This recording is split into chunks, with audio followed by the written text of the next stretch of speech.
Hello, everyone. Welcome back. My name is Jeff Mendelson, and this is the One Big Tip podcast. My guest today is Deb Brown Maher. Deb is the president of Deb Brown Sales and author of Sell Like Jesus: 7 Characteristics of Christ for Ethical Sales. She specializes in helping entrepreneurs and freelancers take the ick out of your sales process. After realizing how many people unfairly associated her with the pushy used car salesman type everyone hates, she took a professional sales course and recognized certain principles being taught that resonated with her faith.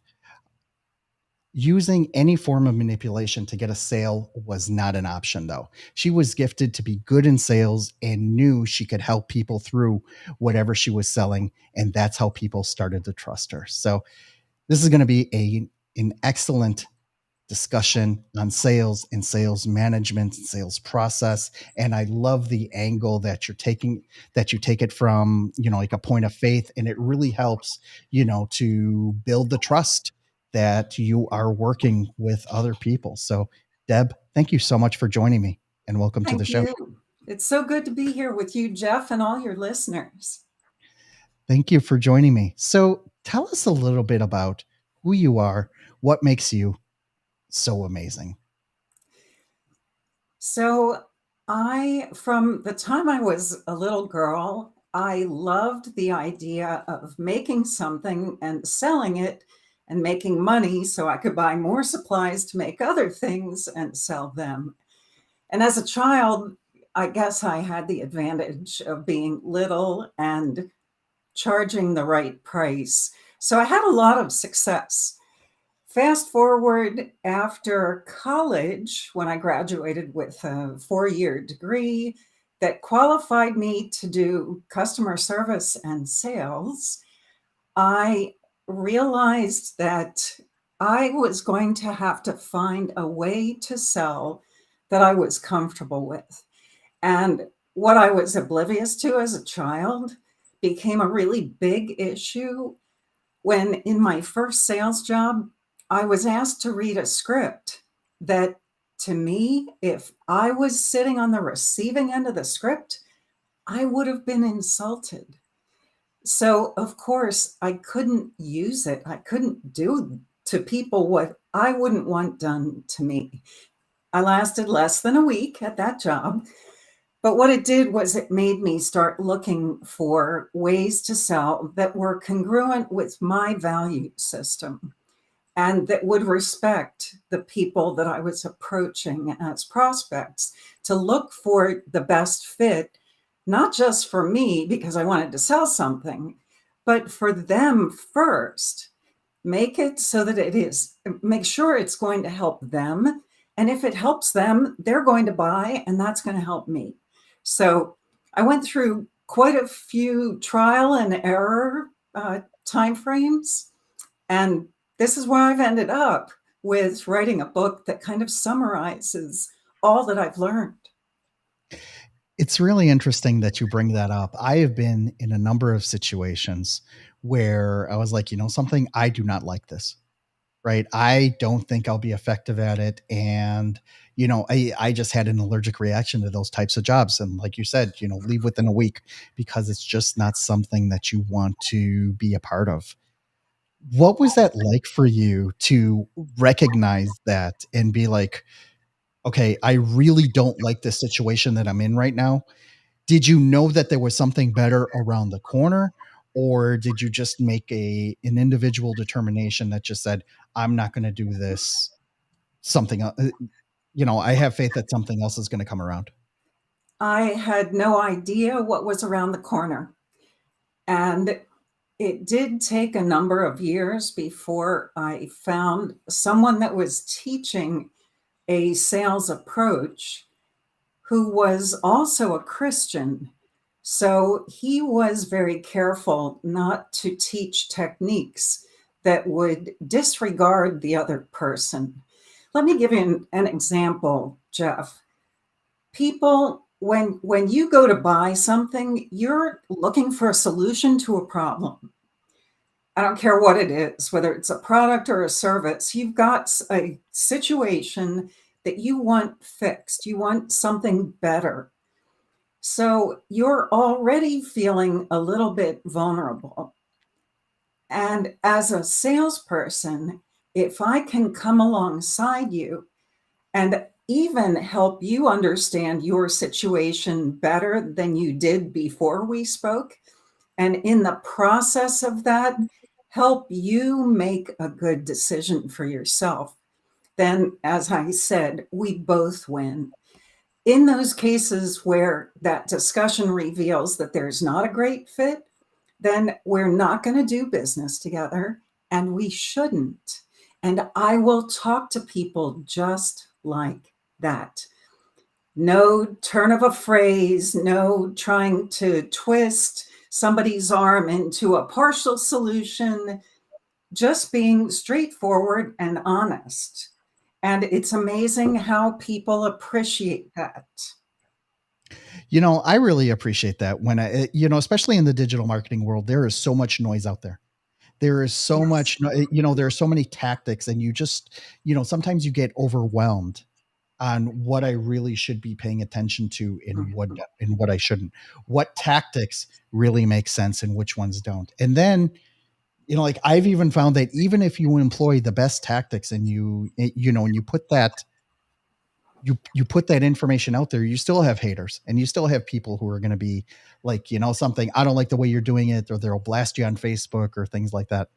Have you ever had that happen to you, that even though you were teaching from a, let's just call it a really good place, right? Where your heart was in the right place, but then you still had this pushback like, "Oh no, you're trying to sell something to me and I don't like it." How do you how did you deal with that kind of objection? Immediately, I say, time out, let's talk. And depending on what has been said, Jeff, I'm going to invite an open conversation about the reaction. I want to understand, did I offend you somehow? Was it something I said? Let's talk. Well, that's sage advice. Thank you so much for that. Let's shift gears towards your one big tip. And, like your one big tip here was actually kind of interesting about having a structured approach to sales, right? And, Yes, we've seen all the lead magnets and like, this is how we set up our sales process, things like that. But what I really like about this is not only setting expectations, for the beginning of the conversation, but also, like in the middle and at the end, like what kind of results are you going to get? right. Walk us through what this looks like and how you teach this to other groups. So the sales structure that I focus on, that I excel at and help others with, is those sales where you have to talk to someone in order to consummate the sale. You may be doing lead gen online, but there's comes a point in your sales process where you have to have the conversation to gain the understanding to see whether you have a good fit between what you have and what they need. So that conversation needs to have a structure. Most people think sales is kind of by the seat of the pants, and people develop their own what they call their own mojo. They do certain things every time and they say certain things in certain ways. What I'm referring to is like the steel girders of a building. So the girders, the rooms themselves are set, but there's lots of flexibility as to how you decorate those rooms or paint them or outfit them or windows or doors, etc. So the sales structure is a series of steps that when you use those steps in that order consistently, you will get the best result. Notice I didn't say you always make the sale because that's not the goal. The goal is to create an environment where you and the prospect can discover together whether it makes sense to work together or not. So So how do yeah, so that makes sense to me. But how do you then gauge as your mid conversation whether this is going your way and whether it's not? Like, what are some of the Or- cues that you pick up on in order to make that determination? Yeah, so that's where the expectation setting comes in. If you don't let's pretend you're going to a meeting and you get there and there's no stated agenda. What usually happens? Meeting doesn't go so smoothly, right? So, setting expectations is about you as the salesperson starting the conversation by stating the objectives of the conversation and gaining agreement from the other person that, yes, that is what they want to cover. So, if you set the expectations at the beginning, then as you go through the conversation, you have a chance to get back on track if you've gotten off track. You have a chance to point back to the expectations that were set to reset the course of the conversation. And then I also advocate that at the end of the sales conversation, which isn't necessarily the end of the sales process, many sales take multiple calls. You also set expectations to make sure everyone is clear on what's going to happen next. So you're establishing what was accomplished and what comes next and what deliverables each party might have before you meet again. So that's really interesting because basically what you're doing is that you're creating an outline, right, Right, of what the expectations are, what you have covered already, and basically you are mapping out from the first phone call all the way through the multiple phone calls until closing right. that this is where we are in the process. We're 50% of the way through, 75% of the way through. We have a few more items that we need to take care of before we can call this sale Mhm. closed. What kind of success have you seen with coaching sales teams to use that methodology and make it work for their sales teams? So I made a decision a long time ago to only work with people who want to learn. So when I talk to a company that has a sales team, I always make sure to engage with the sales manager and the salespeople themselves to get buy-in. Because if someone doesn't want to learn, as you alluded to earlier, they could put up some very real obstacles that would derail the teaching and the learning of everyone in the room. So I'm very careful to engage each individual to get the buy-in from each one when I work with companies. I also do a lot of work with individuals, so that is a non-issue. What kind of software do you encourage sales teams to use that can implement this type of methodology? Is it just like having a loose script, or is there something a little bit more in depth that helps people get from stage to stage? How's that look in your world? There it's important to be able to master each of the steps and transition between them. So there are some phrases that I ask people to memorize only because they work. And if I'm going to teach you a phrase, it will work 100% of the time. A lot of people think this person can sell because it's in their nature and they just have the personality for it, and I could never do what they do. The truth is that there are some ways of engaging in conversation with people that work 100% of the time, no matter what your personality is, no matter whether you're introvert or extrovert.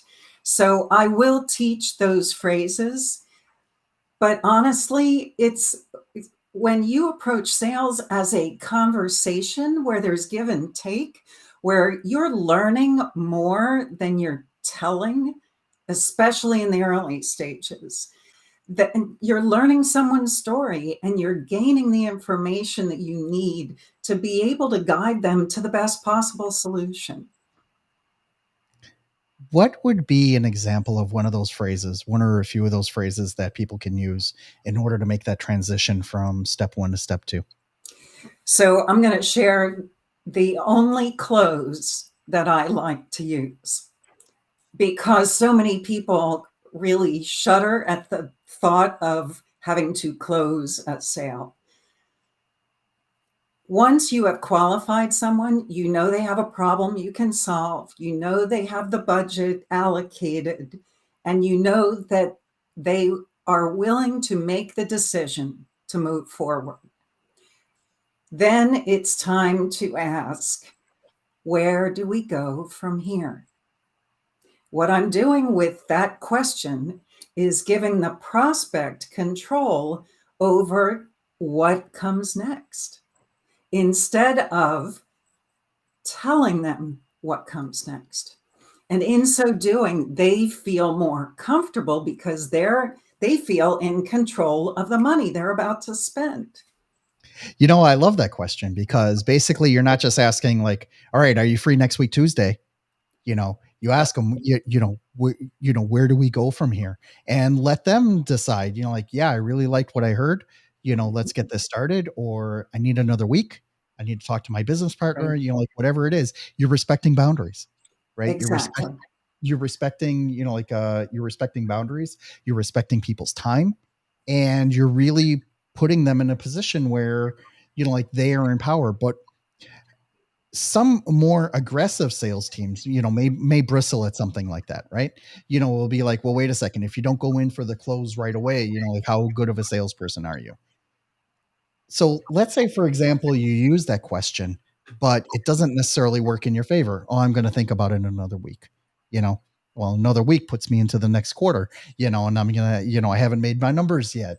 All that neat stuff. I do. What are some of the ways that you can just sort of like reel that back in, instead of just using that as an objection to, that's basically a no, if they're not ready to make a buying decision today? So I'm always going to ask the question based on what has been said. So if they said, I'll make a decision next week, then I'm going to come back and say, I appreciate that you need some time.